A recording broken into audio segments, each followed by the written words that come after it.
Hello, hello, hello. You are now tuned in to the Planetary Headquarters live stream brought to you by the Legacy FHP. That is the Legacy Foundation for Human Progress. And I am by myself again. Just lost that last live stream connection. Sorry about that. But we are back in the zone, chopping up the meat and potatoes, trying to figure out what the heck are these UFOs doing in our upper atmosphere. Thanks for tuning back in to you. Sorry about the technical difficulties from before. If you are a new viewer, I do want to remind you to think about hitting that subscribe button because we are going to go deep into the woo and you just might forget to press it. You're going to love it. Strap on your seatbelts. But before we forget, just hit that subscribe button. You can also hit the little notification bell so you do get notified when we do go live. And you do get notified when we drop some content. So welcome back to the already subscribers. Shout out to you. Shout out to my planetary brothers and sisters. This is just a little, like I said before, a little sidetrack emergency broadcast because I want to get some stuff off my chest. A lot of different stuff coming from the UFO topic right now, and I just want to try to help you navigate through these gnarly concepts. So I started playing some stuff before, but we had some technical difficulties and I dropped out. I'm going to, no big deal. It's all good, Joe. What's up? Nice to see you back. I'm glad that you're with us. It's all good. You know, I sometimes speak out of my butt sometimes and I don't say things perfectly. So I apologize in advance. Please forgive me. Um, Sometimes I'm good with words, sometimes I'm not. So, yeah, welcome everybody. Like I said, sorry for dropping out. Something happened with my Wi-Fi. That was a little bit weird. But again, we're here talking about the Galactic Federation. What does disclosure mean? Can the government even really disclose anything? Because I'm pretty sure the aliens and the ETs can disclose themselves. And the government's just trying to make it seem like they're part of the process. Like, let's be real. The aliens don't need the government to reveal themselves. So, what's up, Mythical Pixel? Got that shirt coming to you. Yeah, this is just a random stream. I just felt like talking. I felt like getting some thoughts out. We're going to do another one tomorrow morning on Sunday, same time. But I'm doing nothing right now. Decided to drink a beer and hop on the camera, you know.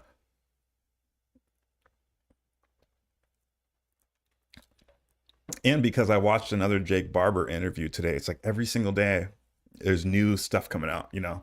I watched another Jake Barber interview today and he was talking about the good stuff, talking about that intersectionality between the nuts and bolts UFO community and the spiritual telepathic aspect of the psionic woo-woo cult that kind of need to get integrated in order for us to perceive this situation correctly. Had some I started streaming a little bit ago. I had some technical difficulties, but now we're back in it. So I'll probably repeat myself. Sorry for any viewers who were here for the first 10 minutes, but you know, gotta let the people know. So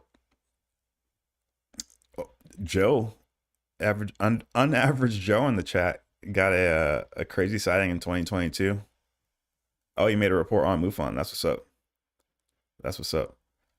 That MUFON's going to be used, I think, a lot more in the next couple of years. It's so funny how people thought this is a corny topic forever, and now it's blowing up finally. Like, well, that we could talk about that forever. I do want to jump into this Jake Barber stuff, and I want to do preface that I do have a couple experiences myself. Actually, I had one the other day. I recorded it in my phone. You're not gonna believe it, dude. You're not gonna believe it. This guy's just saying it for the views. No, I swear to God, about a couple, I have it recorded on my phone. Not like I didn't videotape it, but after it happened, I typed it down. It was too small for me to get from my phone. It was up there. But I walk out in my backyard and I'm like, I say something stupid because I'm listening to Jake Barber. I'm like, just request it, man. And I walk out under the night sky and I'm like, hey, if there's anybody up there, show yourselves. And I shit you not, I look up and it looks like something a little bit higher than a plane that's flashing, but it's flashing way slower than a typical FAA light because those are pretty pretty quick. This one was like boom, flash, flash, flash. And then I was like, whoa, that's weird. And I try to focus in on it with my eyes. And right when I did that, it goes upper atmosphere, like past where you would see a satellite looks. And my heart starts bumping and I start grinning to myself. And I'm like, no fucking way, dog. But that was pretty cool. Happened like 3-4 days ago. The plot thickens. It gets more interesting. So, huh. What's going on? Why are they in our skies? So I initially started off by bringing up Jesus. I know. Jesus. you, you can't do anything without Jesus. You know, that's the man right there. And I'm not trying to get religious. I'm not going to preach to you out of the Bible or nothing. I'm not a pastor. But I do want to bring attention to the fact that Jesus is an important person. And that if we're not only going to look at the Christian religion and we look at all the different religions, they all say the same thing. The brothers from space landed and they're talking to humans. They're teaching us civilization. They're teaching us art. In some cases, they're even mating with us, getting freaky with us. Space freaks. Shit. I don't even, that's a whole nother episode we could talk about. But so this has been recorded throughout all of history. And we have a pretty gnarly testimony of one 2,000 years ago by the name of Jesus Christ. So I want to play some clips from Jake Barber in a second, and he talks about how it's more than just nuts and bolts, and there's a lot more. This has a lot more ramifications than we believe when it comes to spirituality and religion. And that right now, everything's on the table. We need to look at it from all these different aspects in order to understand what we're dealing with. So that's why I'm bringing this up. Jesus. I know it sounds wild. I'm just going to throw it out there. He's the leader of all the aliens. He's the commander-in-chief of the entire cosmos. He talked about a lot of things. He said the kingdom of heaven. The kingdom of heaven. Back in the day, they didn't have the term government. They said kingdom. They didn't have the term universe. They said heavens. So kingdom of heaven is universal government, aka the Galactic Federation. So, like I was saying before, it's nice that we have pictures. It's nice that we have videos of these things. Anti-grav is amazing. Oh, why are they hiding it from us? This could change the planet. Yes, we get this. We talk about this all the time. We're going to do 100 more episodes on it. But that's just the tip of the iceberg. There is so much more at the bottom. There's so much more meat and potatoes. There's so much more juicy stuff. The universe is mysterious.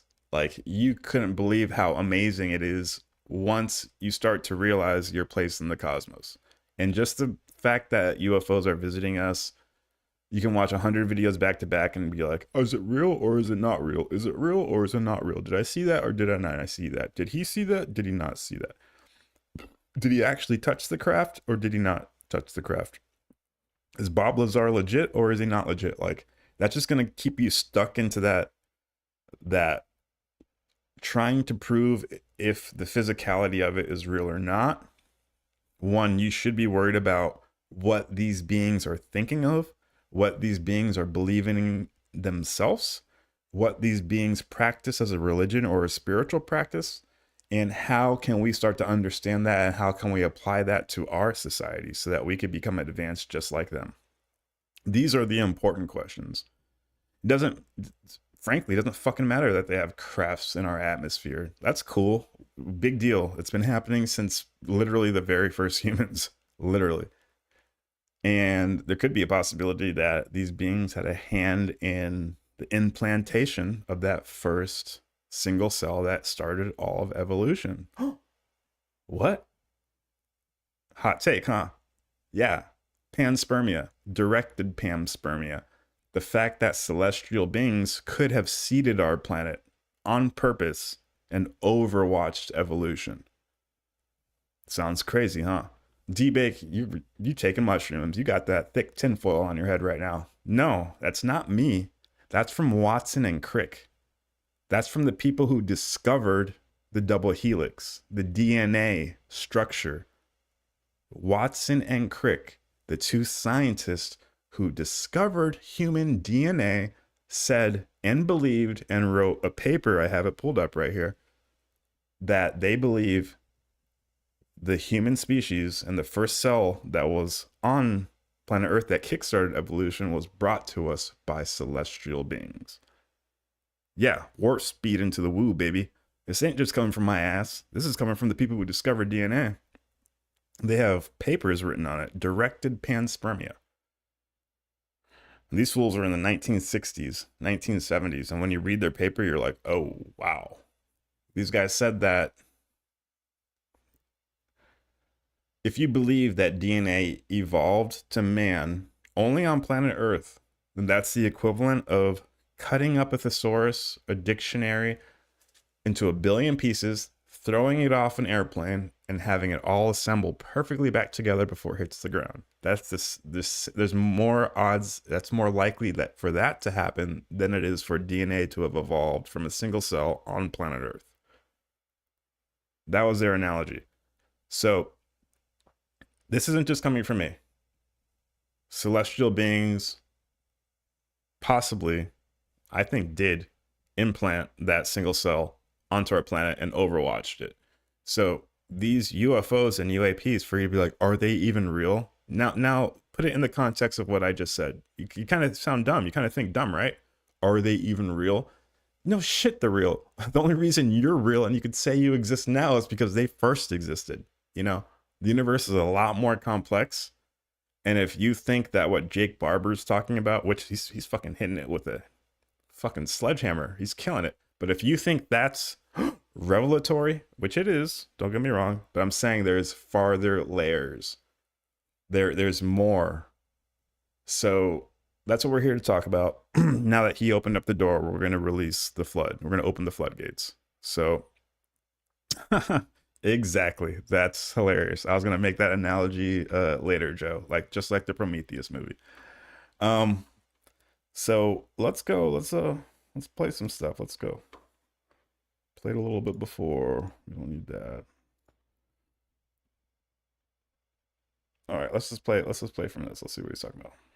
That is not a woo-woo topic. I know I'm just throwing it in, but it's so matter of fact to me that it's the same as saying night vision goggles. Like it's there, we use it, and it's Let's bring it back a little bit. Worked both on the. It's used both on the summoning side and the data collection side.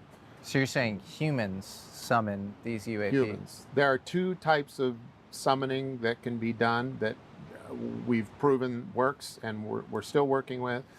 There's machine-based summoning systems and there's man-based summoning systems. Machine-based summoning systems are, without going into details, are signals and energy systems that can be turned on or activated that summon UAP activity, or that UAP are attracted to. And I say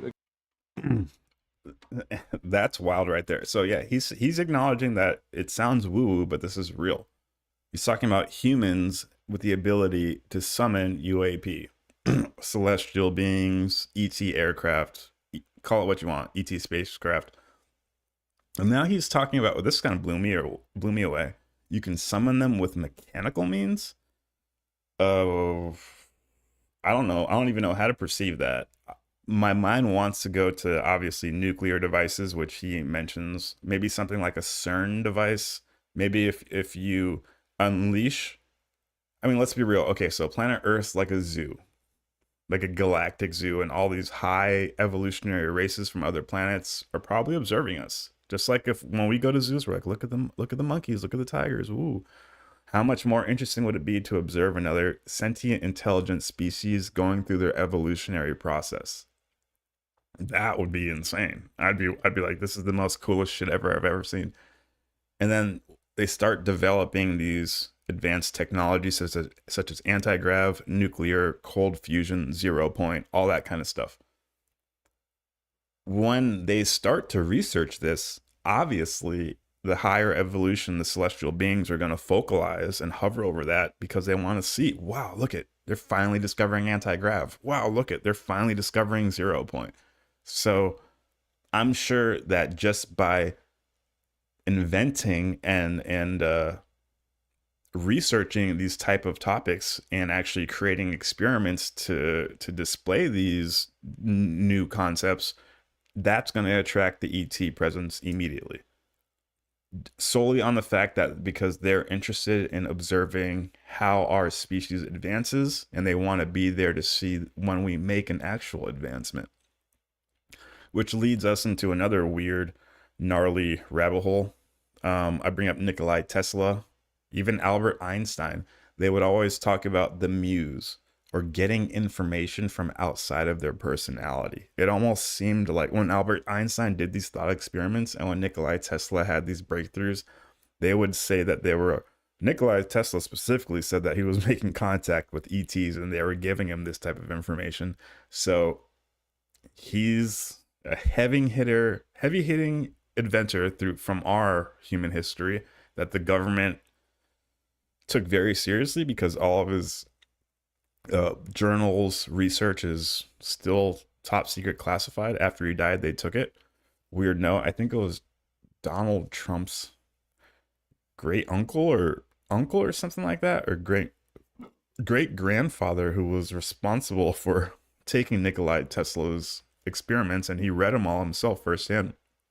So some weird correlating data points. Donald Trump is related to the person, or he's a descendant of a person who was in the intelligence agency who was responsible for taking Nikola Tesla's information. But whatever, going down some side rabbit holes to the left and to the right. Main point is, these extremely smart inventors and these extremely prolific minds are tapping into something that is external of themselves in order to get information. Mythical Pixel brings up a good angle. Is it from ETs or is it from the Akashic records? That is another huge rabbit hole to get into, because that kind of ties back into what I was saying before, how the ETs have the ability to observe Earth and they can see who is inventing certain things around the globe, and then they'll focalize it and observe them. So every time you think a thought, it's an electromagnetic impulse in your mind. Okay? It's electricity. And every time you have an electric current, it generates a magnetic field. That's why it's called electromagnetism. The Earth also generates an electromagnetic field. It protects us from a lot. It protects us from solar radiation. That's why you see the aurora borealis and the northern lights, whatever you want to call it. That's why you see those beautiful colors in the upper atmosphere. So the Earth has an electromagnetic field. So when you think a thought, it gets recorded into the Earth's magnetic field. And I believe this is what the Akashic record is. It's just a record of every thought and every instance. Every time I make a motion with my hand, these are electrons moving in the magnetic field, and it gets recorded. So the Earth's magnetic field is recording every single thing. And that, I think, can be I'm pretty sure it can be accessed by the celestial beings and the higher intelligence. And that's what may be, that may be the intel agency where they derive the intel from in order to create some type of actionable package so that they could go observe what's actually happening. So there is some cross correlation. Is it ET or Akashic? It could be a mixture of both. It could be the ETs consulting the Akashic record that has a record of all the humans, and therefore that's how they know who to focus on. So yeah, it gets deep, baby. It gets deep, and that's why we're talking about it today. Great question, great angle. I love it. Shout out to the chat. Shout out Mythical Pixel. You got that shirt coming to you on the way, baby. That's right. He signed the pledge. Go to the Discord. I got some pledges to sign. All it says is, I pledge to be the best person I can be. I pledge to help others do the same. I pledge to be aware of the internal light, as well as the external source of all things, and understand that these are one and the same. If you keep repeating that to yourself, it should propel you forward. It should give you inspiration. It should muster courage. So go check that out. The Discord link is in the YouTube about section, not in the description of this video. You go sign one of them pledges and let me know, and we might have something coming your way, baby. So shout out to Mythical Pixel. That's what's up. Thanks for joining again. ET or Akashic Records. Yeah, I mean, geez, who thought this was going to be on the 2025 fucking bingo card, to be cliche?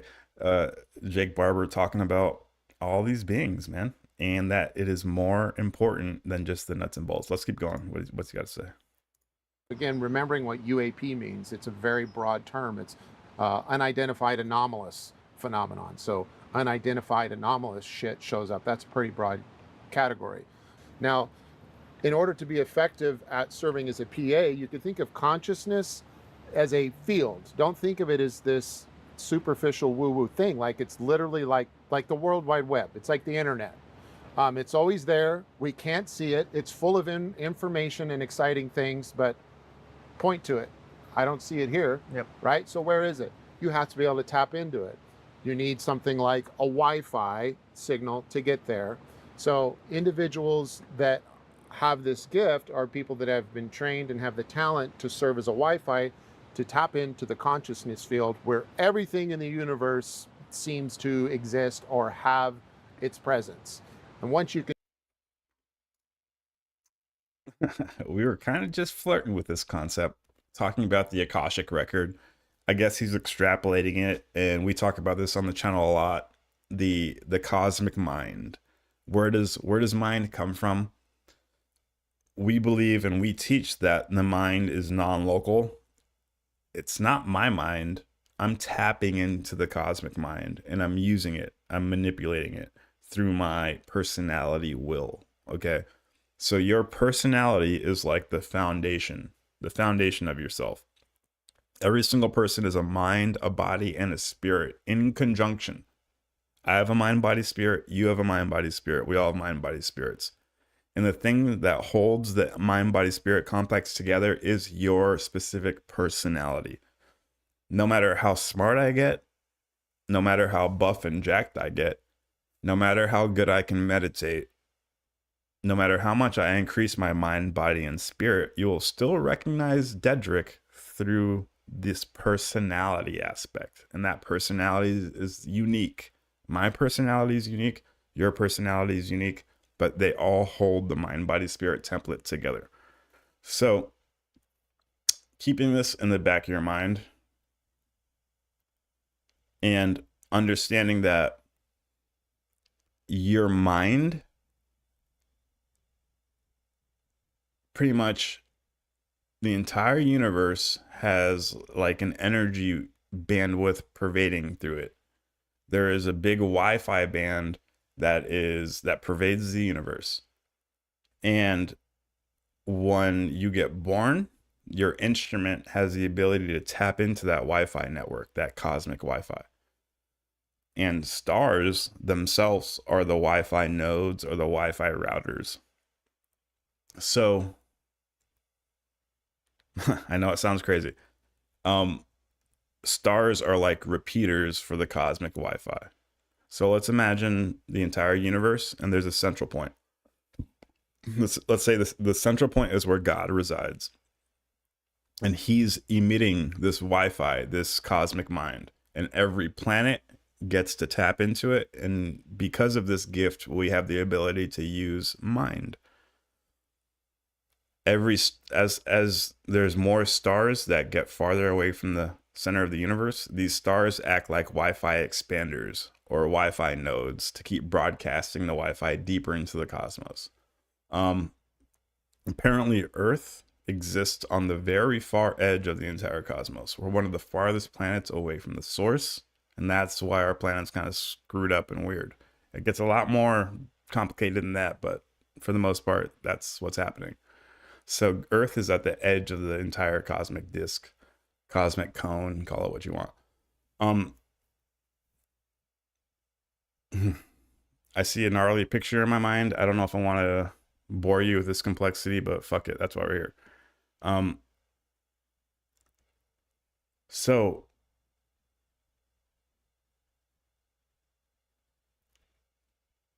Starlight programs evolution. When you have a single cell organism sitting, let's Imagine, I'm going to paint a picture in your mind. Imagine the very beginning of the planet, just waters. And imagine that first single cell organism floating in that water, the primordial goo, I guess you would say. That single cell needs to get energy in order to function. Where does that cell get energy from?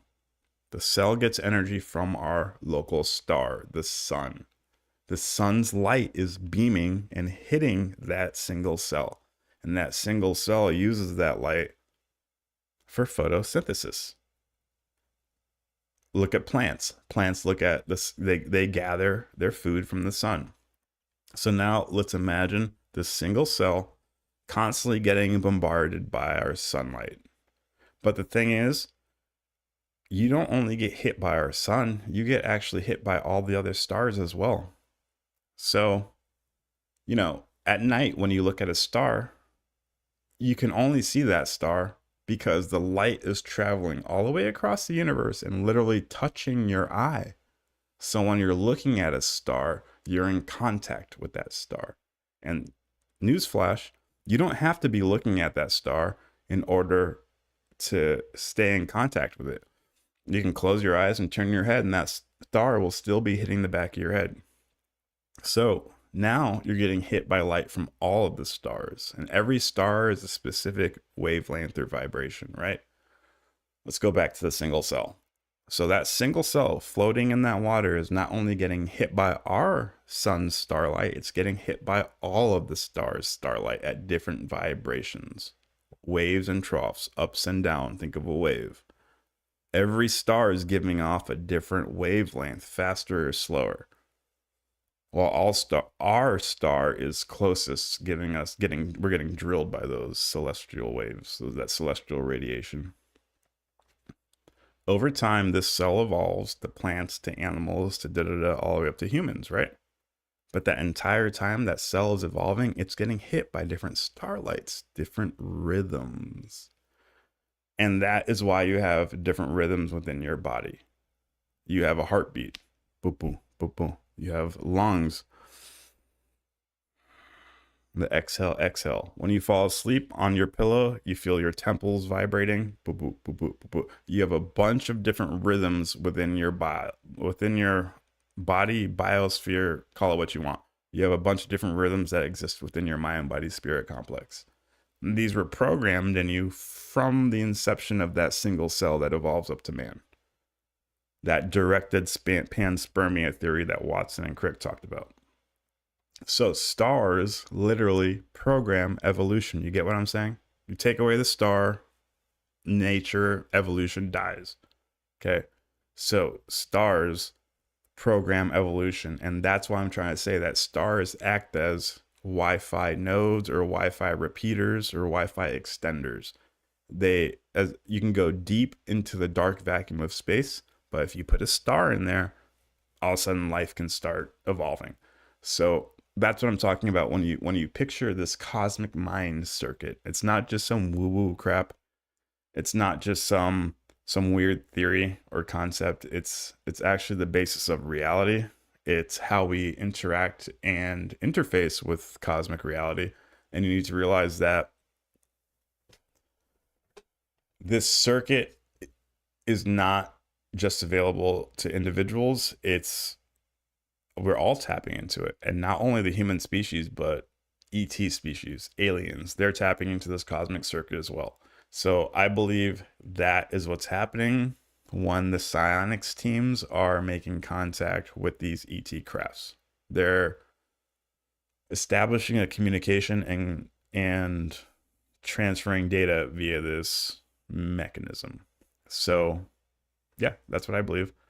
I know it sounds crazy. I know it sounds wild. But speaking of biology, I actually need to use the bathroom. So bathroom break. I'll be right back in like 20, 30 seconds.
Sorry about that, guys. You know, nature calls.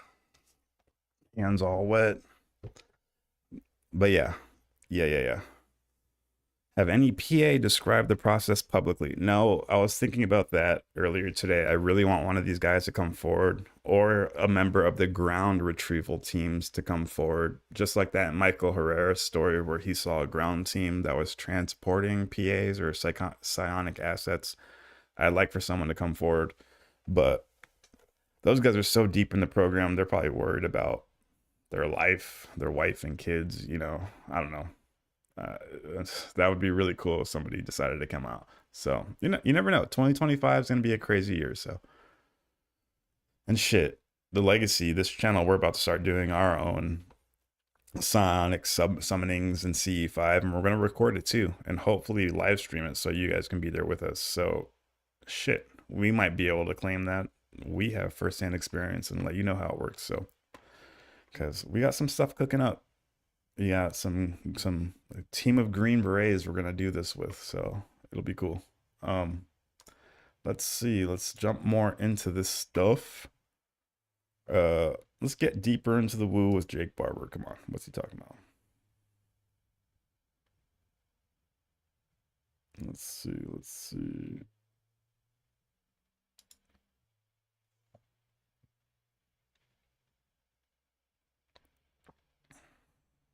Alignment with the higher good. No, it's means ends justified by means. Often, and so yeah. How do you think about all that going forward?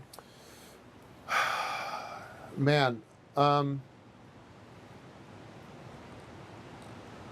think we should decentralize the ideas, and what I mean by that is, one thing I hope comes of all of this is we encourage every individual to start looking into answering this question themselves, not only by just doing your own research online, but inside. Don't look inside as much as you're looking out. Walk outside, look to the sky. Try doing something like praying. Amen. You don't even have to pray. Come up with another word for it if that's too like, if there's too much like Judeo-Christian stigma with that word. Like, walk outside, look at the sky, open your heart, and ask for the good energy of the universe to show something to you. And it's that simple. Like, you hear that? He's talking that talk right now.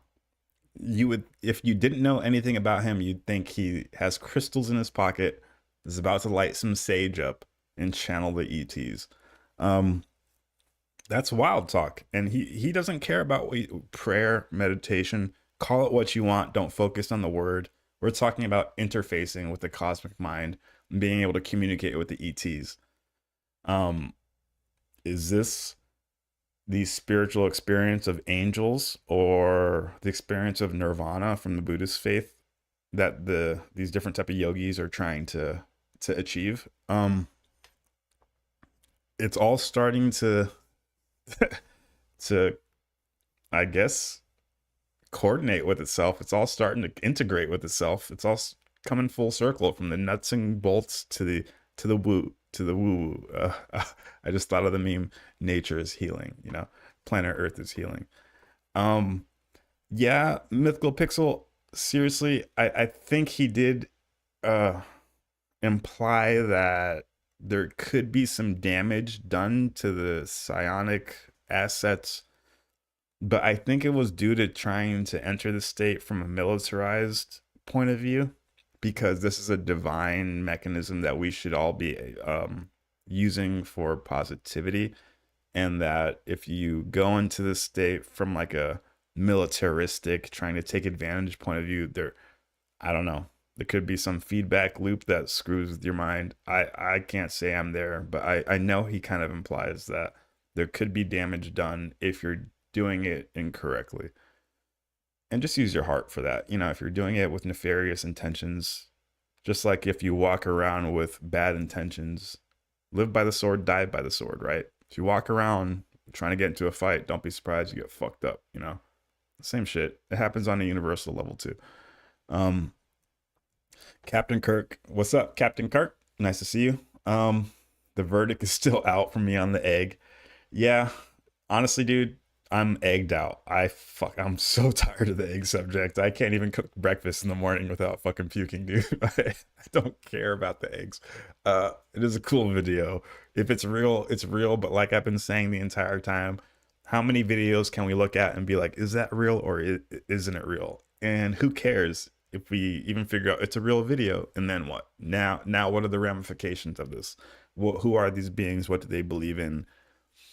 What kind of culture do they have? Can we learn from them? Can we apply learnings from them? You know, there's more to take away than just the nuts and bolts craft. But hey, if they're fucking riding around in eggs, that's cool, man. Like, whatever. I don't really care. Whether you want to pray or meditate, go out under the stars and ask. Why not? Supposedly consciousness is the strongest thing in the universe. So let's use it, you know? Let's use it. Hey, hey. Let's keep going. See what you got to say.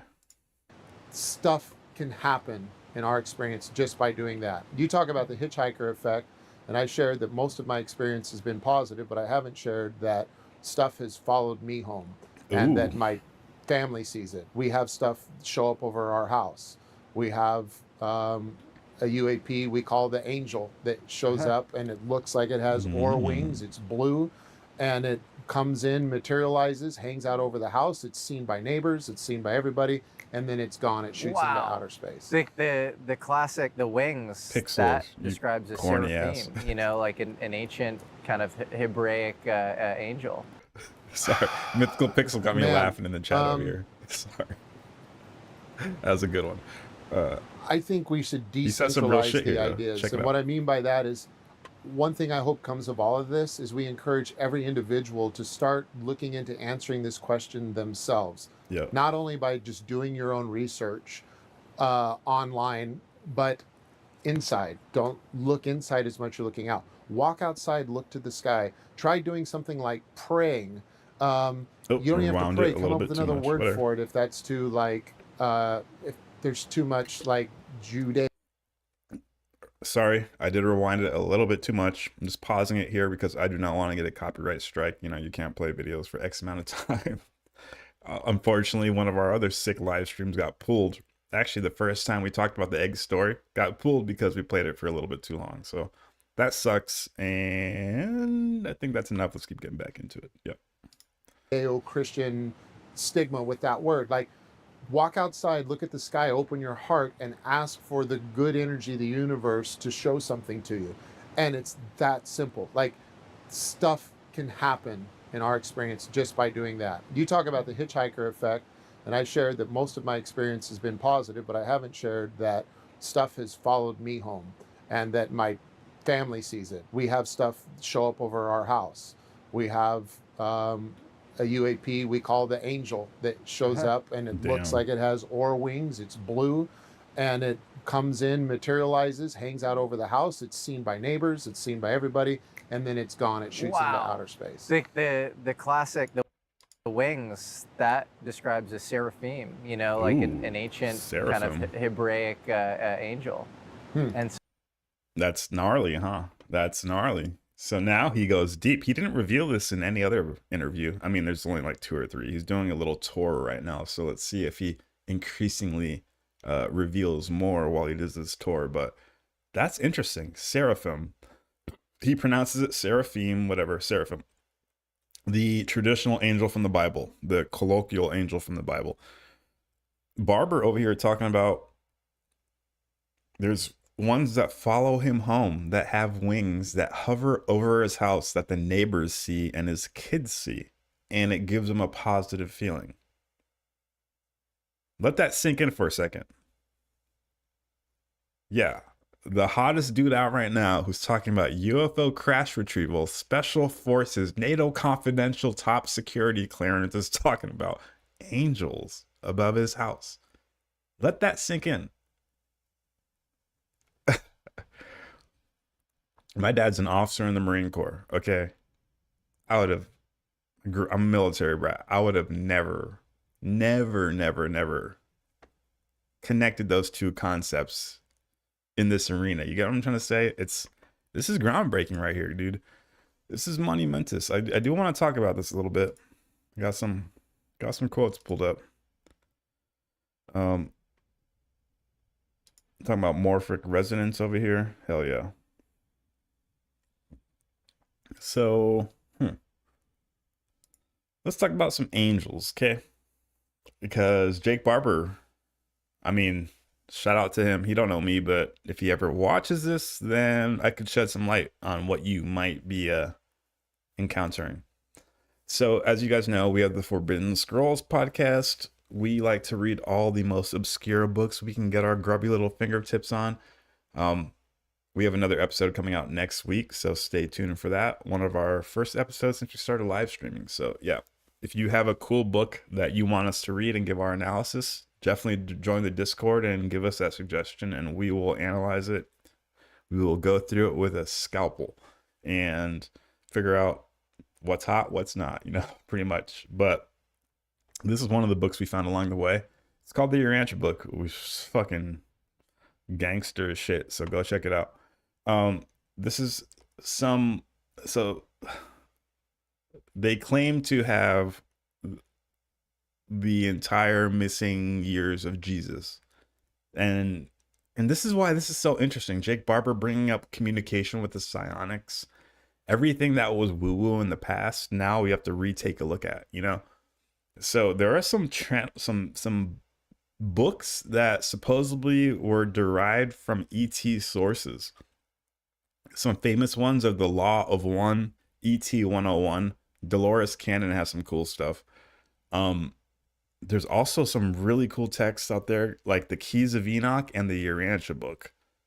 And they all claim to be derived directly from celestial sources. And now that Jake Barber's opening up this little door, opening up the floodgates, it's time to revisit and maybe realize, holy shit, maybe we do have information on a planet that came from celestial beings. So like, you really want to figure this shit out, or you just want to talk about it, So if you want to figure it out, you should go check him out. That's what actually got this channel started, is trying to dissect all of these crazy texts and cross compare them to see if there's any themes, any patterns that come out. And we're starting to notice some. And what's scary, your heart starts beating when you have been reading all this stuff and then you listen to the special forces crash retrieval guy who's in the program talk about the same things. And you're like, oh shit, checks out. Checks the fuck out. All right.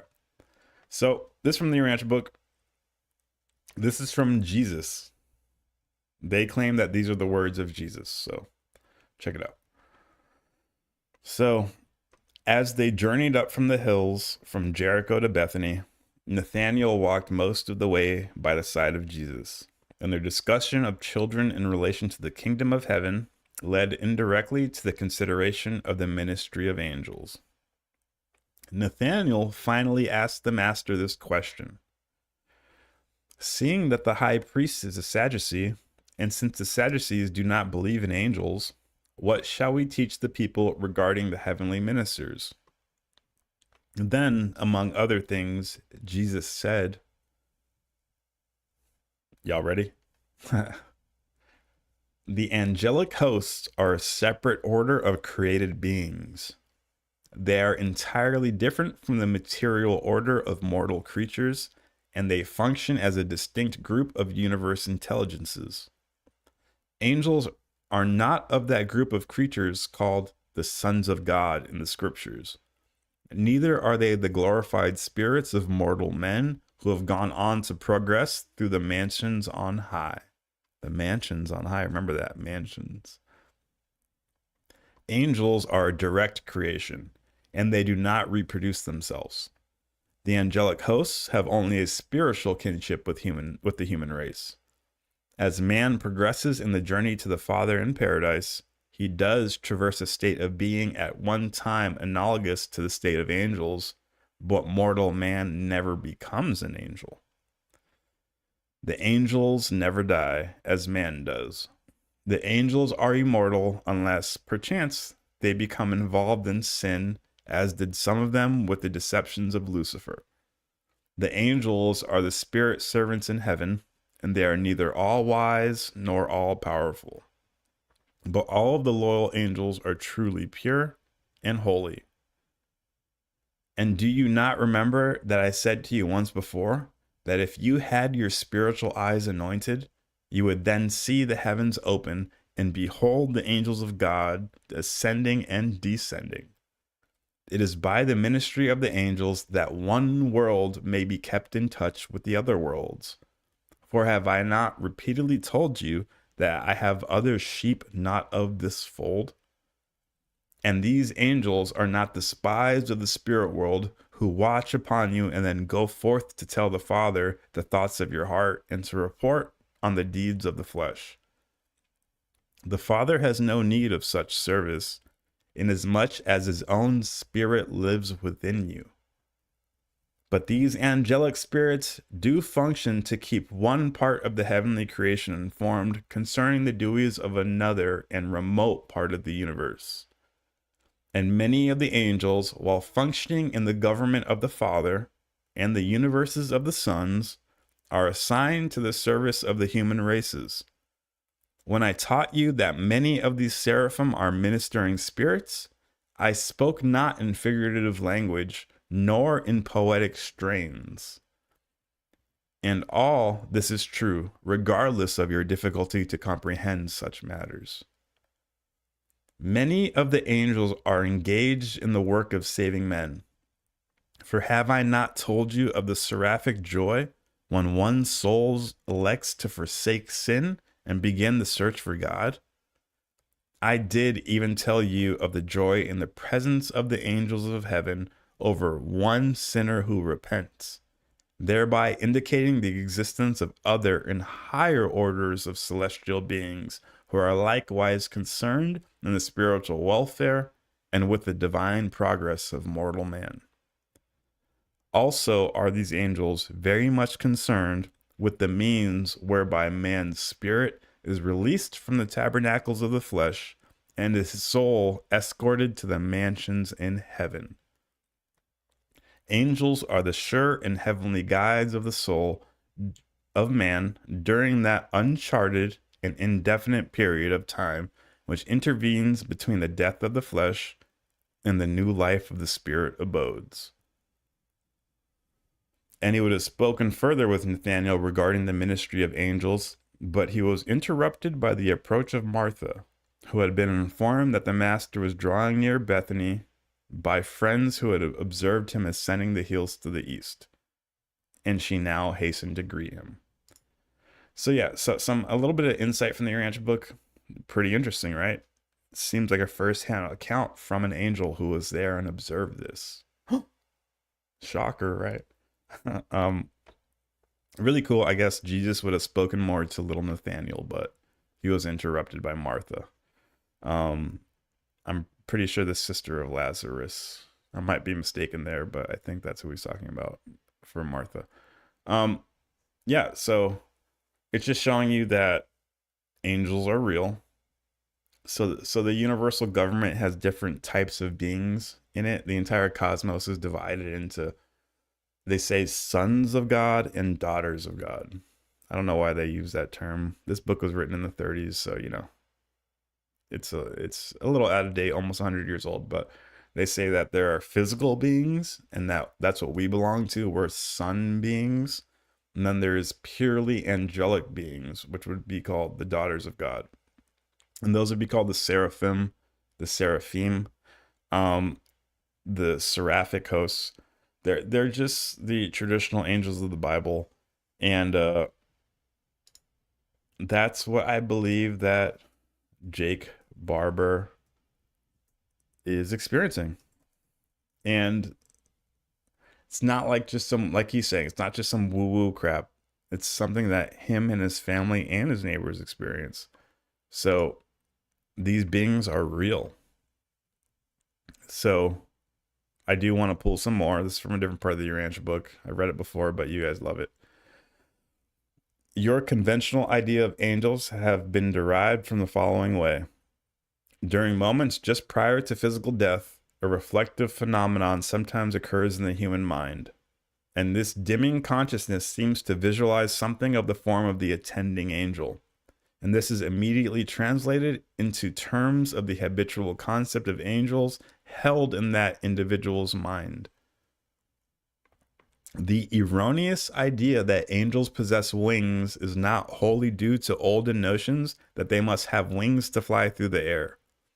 Human beings have sometimes been permitted to observe seraphim that were being prepared for transport service.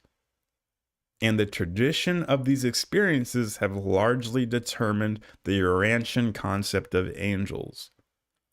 In observing a transport seraphim being made ready to receive a passenger for interplanetary transit, there may be seen what are apparently double sets of wings extending from the head to the foot of the angel.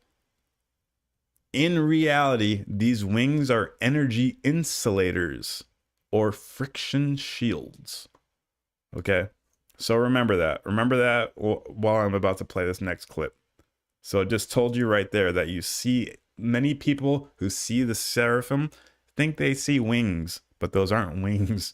They're friction shields for interplanetary and intergalactic transportation. It's kind of crazy, right? And Jake Barber's over here talking about this exact same concept. Let's listen to what he has to say. So, I mean, it makes sense. Like, and that's the first time we saw it. My son saw it. We thought it was cloud. It's like there's not a cloud in the sky, but it seemed cloudy around this thing. But it had like wings. It was blue, and it had like more like butterfly wings than like what we see in like angel and you think wings. that's somehow protecting you or good, or it feels like a good energy. Like we can feel that energy I got in the aircraft that night. It's that same energy I get. I mean, it puts my son in tears. It puts like, and he's not afraid. Like he's moved. And it's incredible. So like, how do you explain that? You hear that? You hear that? How do you explain that, boy? We just explained that shit right there. That's what you could even see him doing the image that he saw with his hands. He saw the two sets of wings. He felt the positivity from the celestial being. We're deep into the woo, but this is real shit. That's what I'm saying. He experienced, and they even mentioned it and name dropped it, the seraphim. We just read about it. These are real beings. They're not from Earth. They're from a higher dimension, a higher planet in the cosmos. And they're positive beings. Asterisk. A lot of these seraphim also rebelled with Lucifer. So there is also rebellious seraphim. The plot thickens. I'm not going to dive into that right now, but keep in the back of your mind that not all celestial personalities are benevolent. There are malevolent beings as well. Barber talks about that. We actually are doing an episode on analysis of the gateway process from the CIA when they talk about entering these dimensions, doing via astral projection. And they talk about encountering positive and negative beings. So be aware. That's the entire war in heaven. When you think of angels and demons, they're really just positive and negative ET races. Okay. Good point, Pixel. The fallen ones do lack transportation capabilities. I'm very surprised that you're bringing that up, but yes, if you're a rebellious or a fallen angel, the higher universe government seems to have stripped them of certain capabilities. Good point. Thanks, Pixel. Appreciate that. So it's gnarly. That's what we do on this channel. We try to cross correlate from all the crazy text, from anything we can get our hands on, and there it is right there in front of you. The Urantia book, a channeled angelic text talking about what these things are, and Jake Barber, exact same hand-in-hand testimony, explanation.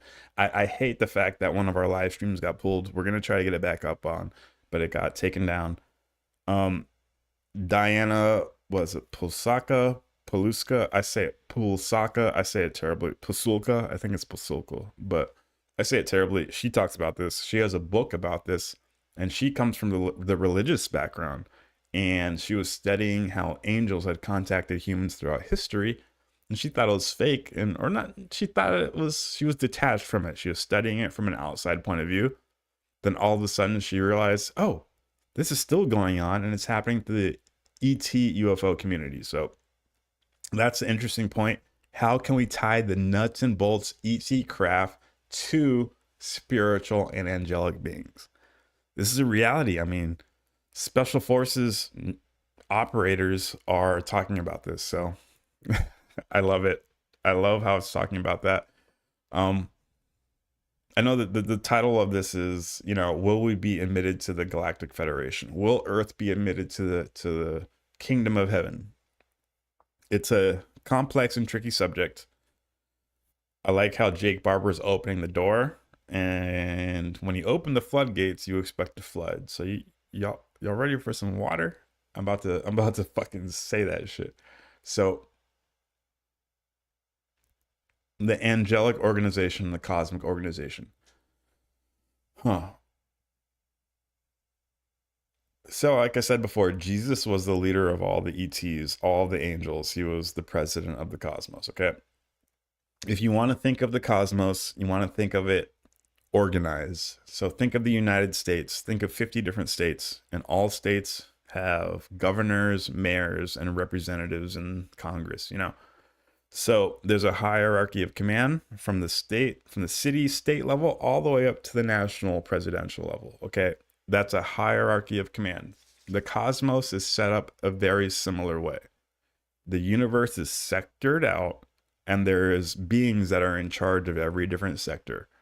And the leader of all of the different sectors is Jesus Christ. Yeah. He landed on our planet 2,000 years ago to teach us about the cosmos, and we nailed him to a cross. Sorry, it's not funny, but it shows you how fucking stupid and barbaric we are. We didn't have to nail him to a cross. We could have listened to him, and we could have applied the teachings, and we would have ushered in an era of light and life, but instead we decided to kill him. So it's a lot more complicated than that, obviously. I'm not going to go into the Lucifer Rebellion right now. We have other videos on it. If you want to go check it out, go check it out. But so he landed 2,000 years ago. The leader of the universe, like I said, is Jesus Christ. But the leader of our sector, our local sector, his name was Lucifer. You might have heard of him. And unfortunately, he rebelled about 250,000 years ago. He rebelled against Jesus and the greater government. He said, I'm going to take planets for myself, and I'm going to do what the fuck I want to do. I want to isolate my planets from the greater cosmos for complex reasons. Again, we have other episodes. If you want to go figure it out, go check them out. But so now that we're understanding that we're integrated with this cosmic organization, I know it sounds wild, but that's what we're here for. We just listened to Jake Barber, a real UFO whistleblower who retrieved craft, talked about how this has a lot more implication than just the nuts and bolts. So we opened up a can of worms, and here are the worms. Supposedly, I'm telling you right here, plainly, not speaking in parables, okay? I ain't Jesus, straight up. When you die, you wake up around the left star of Orion's belt. When you die, you wake right back up, and you keep continuing where you left off. Heaven is not some ethereal dimension where everything's perfect. Oh my God, everything's already been done for me. No. When you die, you just wake up on another planet around another star in a new body. And depending on your mind, body, spirit levels that you accumulate down here on Earth, that will dictate what level you appear on around Orion. So there's these things called mansion worlds. There's 7 of them, 7 different stages. And depending on your mind, body, spirit progression, when you die, you will awaken on one of those dimensional levels, 1 through 7. Jesus talks about this in the Bible. Joby Cummings, what's up, Joby? Ever wonder how the exploded planet factors in? exploded planet. Can you give me a little bit more? I'm thinking you're talking about the asteroid belt, but what exactly are you talking about, Joby? So going back to what I was saying, where you go after you die, the mansion worlds.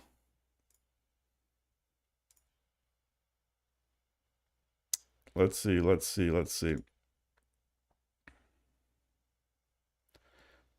Where I got it. So the Bible talks about Jesus talking about my father's house of many mansions. Okay, cool. And I have sheep not of this fold. Perfect. Okay. So this is from John 14, the King James Version. This is from Jesus, from the Bible. Let not your heart be troubled. If you believe in God, believe also in me. In my Father's house are many mansions. If it were not so, I would have told you. I go to prepare a place for you. And if I go and prepare a place for you, I will come again and receive you unto myself, that where I am, there you may also be. And whither I go, you know the way you know. And then obviously it's the King James Version, so they're speaking all like Old English. And then Thomas saith unto him, Lord, we know not whither thou goest, and how can we know the way? Then Jesus said unto him, I am the way, the truth, and the life. No man can come unto the Father but through me. So that's Jesus talking. He says, my Father has many mansions. He's talking about the mansion worlds. So the 7 different dimensions, the 7 different planets you can wake up on that revolve around the left star of Orion's belt. I know it sounds wild. This might be fucking crazy. I get it, but it's 2025, baby. And I'd rather you hear it here and walk around planet Earth wondering about it rather than figuring it out upon the moment of death. You know, I'm trying to get these concepts out to you guys so that you could start postulating, conjecture, all this stuff. I want you to start thinking about this and seeing how you can apply this to your life, okay? Because frankly, this has a lot of ramifications. Like the universe is like a cosmic video game. You know, depending on how much you max out your stats on this level, when you die, it'll dictate what level you wake up on. So I want all of you guys to wake up on the highest level. So that's why I'm talking like this to you guys. I want to share this information with you. So depending on, I don't know if you played RuneScape, World of Warcraft, you know, you have stats, so you can max out your personality stats. I grew up on RuneScape, so you have fishing, cooking, hunting, you know, combat skills, archery skills, fletching, wood cutting skills, and you can get all those to 99. Max out 99. That's what we say. Life's like a video game. 99 everything. Max out your stats, baby. So that you wake up on the correct mansion world. You don't want to wake up on the first mansion world like, oh, well, I guess I just was lazy. No, you want to wake up on that dope one, whatever. So that's what we're trying to get you on. When you die and then you wake up on this level based off your mind, body, spirit progress, that is going to be around one of the planets around the left star of Orion's belt. That's what Jesus is talking about when he said, in my Father's house, there are many mansions. If it were not so, I would have told you. I go to prepare a place for you. And if I go to prepare a place for you, I will come back and receive you unto myself. So he's talking about, you know, my Father's house has many mansions.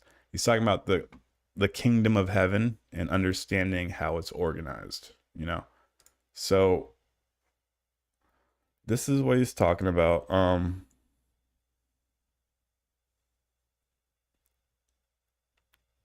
Let's see. I have some cool quotes to pull, but I think I want to talk about this. Let's do this.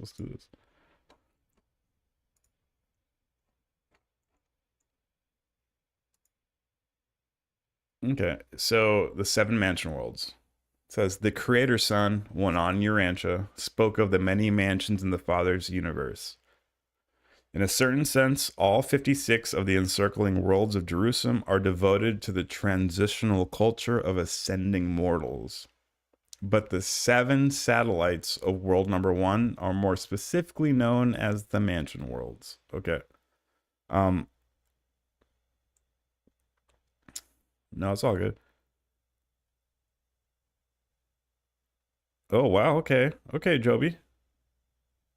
Um that's funny. That's a great, okay. I love it. I love it, Joby. Thank you for bringing that up. We actually talk about this. If you want to go check our videos in the Law of One versus Urantia book comparison, we noticed a similar thing. And we had to actually refer to the Keys of Enoch to get some clarification. I'm going to be back on that. Hold that thought real quick. Again, sorry guys, duty calls. I do need to take a quick bathroom break. Before I go, if you like what I'm talking about, I want you to go check out this shirts. The link is in the description. $30 right now. We're actually trying to get a building and build an app.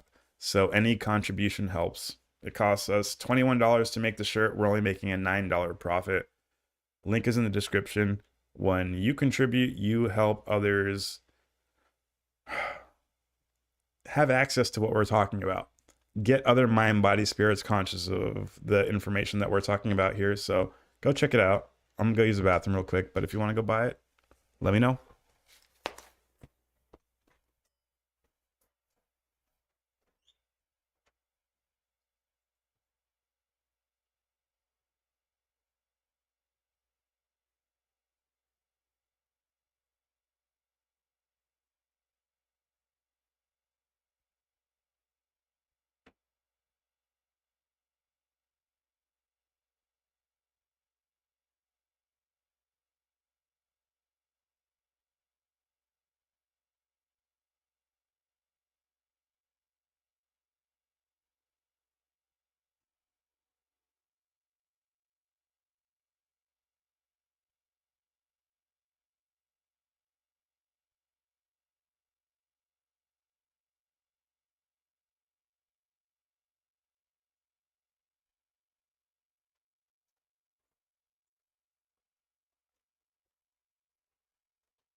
Whew.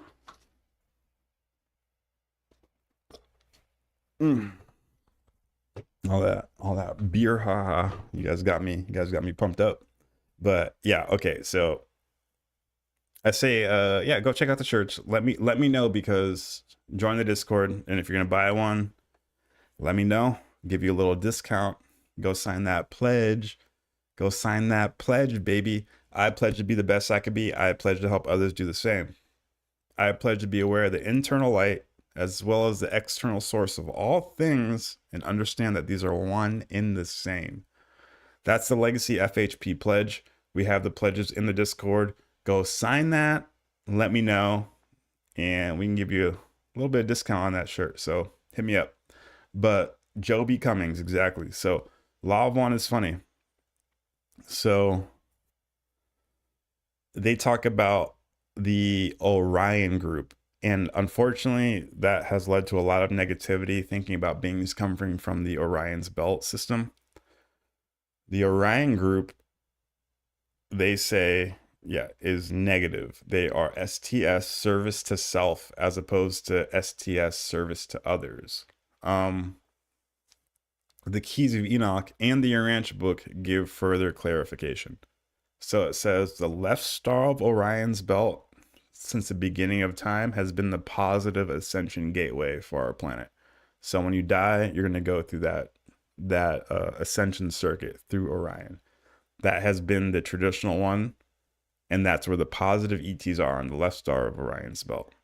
I guess recently, 250,000 years ago, when the Lucifer rebellion broke out, the rebels noticed that Orion's belt was the ascension threshold gateway, and they also set their headquarters up on the right star of Orion's belt. So Orion is the home of the positive and the negative entities, and that's where the war of heaven comes in when they're fighting over souls. They're trying to take control of the ascension, the main ascension gateway, the main ascension threshold gateway. So that's why the Law of One talks about the Orion group being negative, but you have to remember that there's two different headquarters in Orion, left star and the right star of the belt. The center star is a neutral point, I guess. So there are negative beings from Orion and positive beings from Orion. So let's just keep that in the back of our heads, that if you hear Orion, don't let your butthole clench up. They're bad. You know, they could be positive too. But yeah, it was gnarly. It was gnarly. Oh shit, no way. That's what's up, Joe. Ayahuasca ceremony started flying through the cosmos. That's hilarious. So I actually have a similar experience. Not ayahuasca. I just did DMT, and I had a blast off experience. I fucking hit that shit. You know, held it in, slowly exhaled, and then my screen just goes black instantly. I'm like, holy shit. I don't know what's going on. And I look up and I get blasted off planet Earth. And I'm like, holy shit, I'm not ready for this. My arms and legs go out, like fully stretched, and I am blasting through the stars. I see stars flying by me at high speed. I'm like, what the, this is crazy. Oh my God, you know? And then in the distance, I see like a big white light, and I'm going towards it. Arms and legs outstretched. I'm going towards it, going towards it. I'm getting closer, and the white is getting bigger and bigger. And then I look at it, I finally get a good glimpse on it, and it looks like a water, like an ocean. And the ocean, you know, normally the ocean's blue, and when the waves break, there's like little white breaks. So it's blue ocean with white waves, like white little breaks. When the water hits itself, makes it white. But this thing that I was flying through, that white ocean, so where it normally is blue on the water, it was white. And the white part of the blue ocean was rainbow. So it was like white waves with rainbow breaks. And I'm gunting towards it. I'm getting close. I'm like, oh my God, oh my God, oh my God. And I touch it. I hit it full speed with my chest. And it feels like I jumped into an ice cold bath. Like your breath gets taken out of you. But it wasn't cold. I didn't feel cold. It just felt. And right when I felt that, shoop, snapped back into Earth. And looked around, and I was back here. So, damn, that shit was crazy. That shit was wild.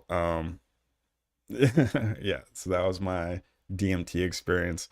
I'm stoked that you also had a similar thing. You're flying through the cosmos. You probably had it longer because ayahuasca lasts a lot longer. But yeah, then you woke up vomiting into a bucket. Gang shit. Shout out to being fucking human. But yeah, don't fear death, guys. Don't fear death. The only thing you should fear is not doing enough with your life. That's it. I'm serious. That's a real thing. You could die and wake up and be like, oh, fuck. I could have done more. And that's why I made this channel. I hope I can stimulate and inspire you guys to do more before you graduate planet Earth. You know what I mean? So let's see. Let's get into a little bit more shit. Scheitza.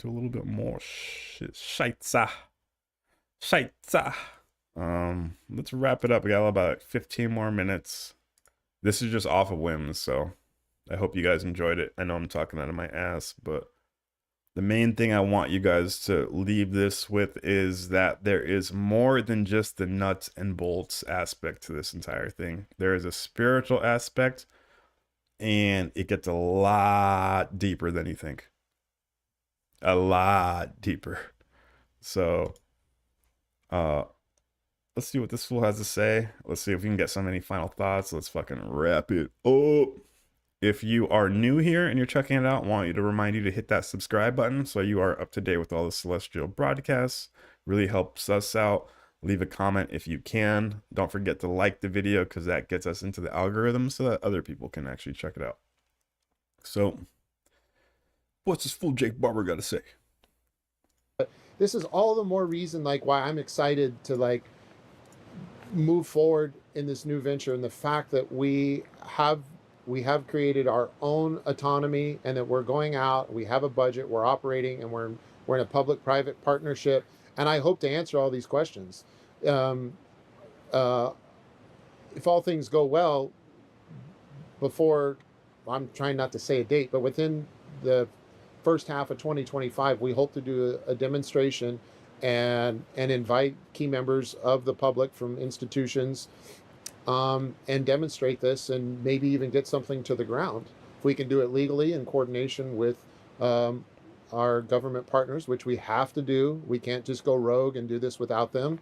They have to be involved. But it is likely that we'll have an opportunity to do that, and that's going to answer a lot of questions. That would be absolutely insane. Look, man. So that's pretty cool. Talking about actually being able to bring a craft down in 2025 using his own private psionics team. That inspires me. Low-key, we could probably pull it off too. So, like I said, we're actually planning this CE5 psionics event between me and Project Initium, the Green Berets that you see come on this channel every now and then. We got a little group going on, and we're going to go out and try to live stream a contact event. So stay tuned for that. We'll keep you up to date. We're probably going to try to do it when it's a little bit warmer because it's kind of cold out right now. So yeah, we'll keep you up to date with that. Let's keep going. He has a couple more things I want to hear and make a couple comments on. Yeah, man, like, the skies aren't classified. Your conscience can't be redacted. So get out there, start looking up, start looking in. Amen.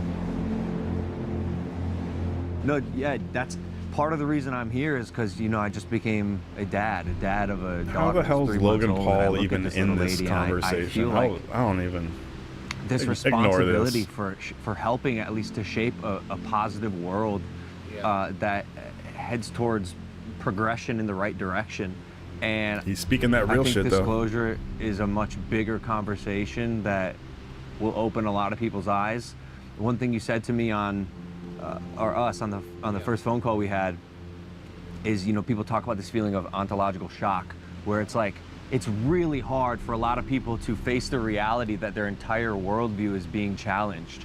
And I certainly felt that. But one thing you said that I liked was, you like to think of it as ontological relief. Yes. Where it's like, actually, some of the questions about, like, when I look up in the sky, it's like, what am I? What are we? How are we here? You know, at least there's like like some semblance of answers or something a little more that's explained. That actually makes me go, huh, all right, it's making a little bit more sense than it was before. Yeah, no. Yeah, so again, I'm over here hating, but it's really cool that big figures, influencers such as Logan Paul, Jake Paul, the Paul brothers, you know, they're kind of infamous, but they got a big platform. And if this entire thing is about trying to get planet Earth integrated into the Galactic Federation, and in order for us to get to that point, we need as many consciousness aware of this concept as possible, they're in a perfect position to be used by the Father, to be used by the higher celestial personalities to spread the message to planet Earth. They have a big following. So I got a lot of respect for these dudes if they're trying to jump into this arena, as long as it's not just for mad clout. Well, fuck it. Even if it's just for mad clout, I guess if we can get more people conscious of this subject as possible, especially in the young community, then we're doing something, you know. That's fucking cool. Joe in the chat, he could have gone to a CE5 event tonight at 6 in Albuquerque, but he didn't because he was too cool. Got other shit going on. No, I'm just fucking with you. That's cool, man. Yeah, we're trying to coordinate one right now. We're in Memphis, so it's a little bit farther than Albuquerque, but if I'm ever out there, I'll hit you up. So that was Logan Paul talking about it. Let's see what Barber had. This is when he starts dropping some truth. You got that Thor's hammer just smacking fools in the face. Check this out. And it's something like giving up atheism when you become a parent, because you're like, this can't be all. I can't be the smartest person in the room. I can't be the richest or most influential person in the room. I can't be the most powerful person in the room. This is for the president when he goes to sleep at night. Like, I'm not qualified. Like, I need there to be more. I need there to be deeper meaning. I need there to be more connection between us. Because every person, even the bad guys that we run into in life, at one time we're just an innocent little baby, and there's something sweet and meaningful in every human, and that's what this whole thing offers. Like, as woo woo as that sounds, like that's the best thing that could be harvested by acknowledging this. And it's Amen, got this brother.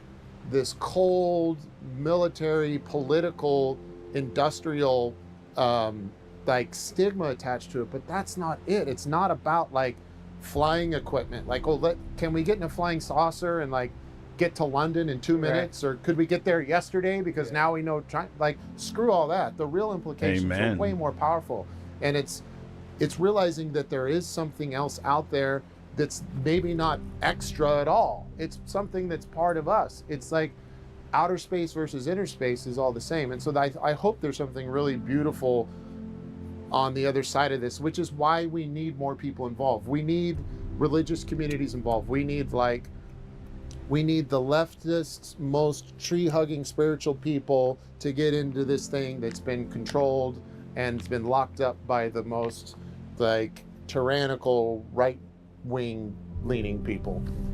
This is Amen. He said it beautifully, said it masterfully. He put us on the spot. He put the Legacy FHP on the spot because we've been talking about this for a long time. We've had the channel out for a couple of years now, talking about this exact same subject, and now he's putting out that bat signal saying, hey, I'm from the Special Forces community. I was on a crash retrieval team.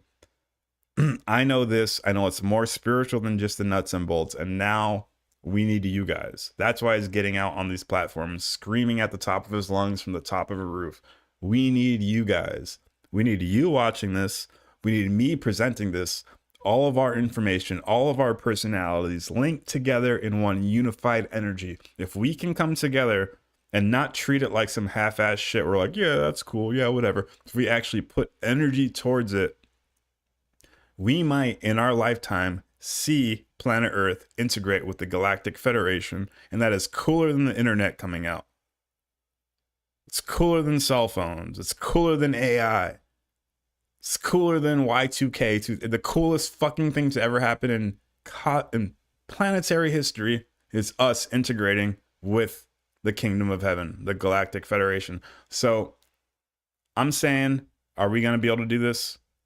Are we going to be able to pull this off? Because it's not us just sitting back waiting for other people to do it. It's us working on our mind, body, spirits together,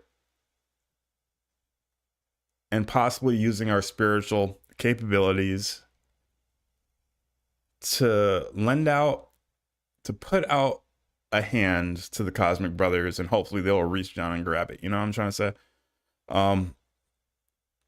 I hope that this video somehow inspired anybody who's watching it to increase their mind, body, spirit levels, and to realize that they're part of something more, infinitely more amazing and mysterious than you could have ever believed.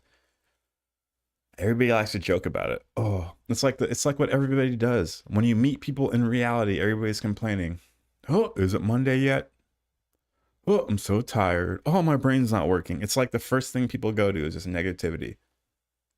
Because life is hard, you know. Oh, this sucks. I just got to make it through. Just got to be tough. There's whatever. That needs to stop. Honestly, it's a depressed way of looking at life. Life is so much more important. There's technicolor, vibrant dimension in front of you that you could reach out and grasp, you know? So you can be a part of this. Life isn't just hard. It isn't just hard physical reality. It is a spiritual dimension behind it. And you, with your will and your effort, can channel this and help other people get into the same mindset. So that's what we're here doing at the Legacy FHP. That's what we're trying. That's why we're making these videos, to try to help other people get conscious of this subject. And it's not just us talking about it on a YouTube channel anymore, dude. The highest levels of government are involved in this. They are talking about the technical mechanisms that are behind this, literally saying there are psionics teams, aka people meditating and channeling aliens or contacting UAP. Call it what you want. This is a reality. It's not only been happening now, it's been happening since the beginning of time. There are beings that happen to appear throughout human history that we should probably take a little bit more focus. We should probably give a little bit more focus and take a little bit more seriously. So,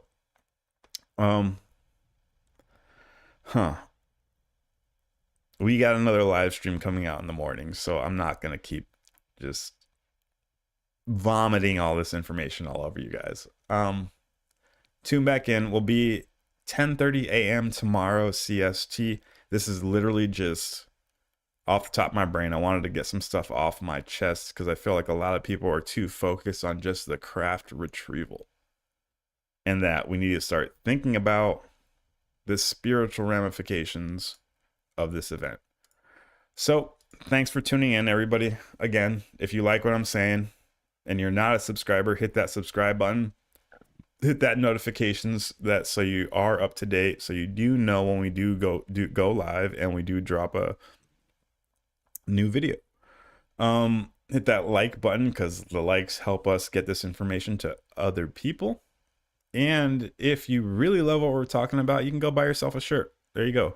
$30, costs us $21 to make them. We're only making like an $8.50 profit, and this profit is going to go to an app, and we're trying to get buildings in every city, like a legacy FHP center, a center for human progress, or a center for spiritual progress, where anybody off the street can just go in, join for free, swipe their card, and up pops their mind body spirit program, and they can help become literally the best version of themselves that the universe can possibly comprehend. So if you want to contribute to building the kingdom that Jesus talked about, for helping establish the Galactic Federation on planet Earth, buy yourself a shirt. You give $9, you get some sick swag. You can rep that legacy FHP on your chest, and you can help other people. My brother Mythical Pixel knows you got a shirt on his way, because he signed that pledge in the Discord. So go check out the link in the about for the YouTube, not for this video, but it's in the about section. Join the Discord and sign that pledge. But don't just sign it for a shirt. Sign it because you want to apply the concepts. You know what I mean? So again, I'm over here ranting. Go check it out. Go check out our shirts. They look pretty sick. We have a lot more coming out. We got some sick designs, so keep it locked. Go tell your friends. You know me. Dedrick Baker, XDBakeTheWise on Instagram. I love you guys. I will see you in the morning, and thank you for staying tuned. Au revoir. Live long and prosper, my guys and girls.